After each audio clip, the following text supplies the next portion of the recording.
Hi friends, welcome to Ramani fashions. ఏంది sister అన్ని ముందు పెట్టి కూర్చుంది అనుకుంటున్నారా? ఈరోజు అయితే ఒంగోలు వెళ్ళాను. నిన్న చెప్పాను కదా మిషన్ బెల్ట్ లూజ్ అయింది, రిపేర్ వచ్చింది అనేసి. ఇంకా వెళ్ళాను కదా, అన్నీ తెచ్చుకున్నాను ఒకసారి. హోల్సేల్గా మనము రీటైల్గా తెచ్చుకుంటే ఎక్కువ అవుతుంది మనకి. ఇట్లా హోల్సేల్ తెచ్చుకుంటే చూడండి, క్యాన్వాస్ పేపర్ మీటర్ వచ్చేసి విలేజ్లో 35 రూపీస్. మనకి హోల్సేల్గా ఒక్కసారి 10 మీటర్ తెచ్చుకుంటే 30 రూపీస్, అంటే 50 రూపీస్ ఆఫ్ అవుతుంది.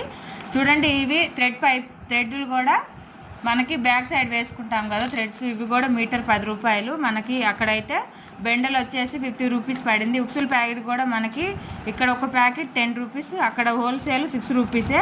ఇలా మనం చిన్న చిన్న పొదుపు చేసుకుంటే మనకి ఎంతో యూజ్ అవుతుంది. దార బెండల్ బాక్స్ కూడా మనకి అక్కడ 600 పడింది. మనకి మామూలుగా అయితే 8 రూపీస్ పడుతుంది. చూసుకోండి, ఇలా చిన్న చిన్న టిప్స్ అయితే మనము టైలర్స్కి ఎప్పుడు యూజ్ అయ్యాయి కాబట్టి ఫాలో అవ్వండి. వర్తబుల్ అనుకుంటే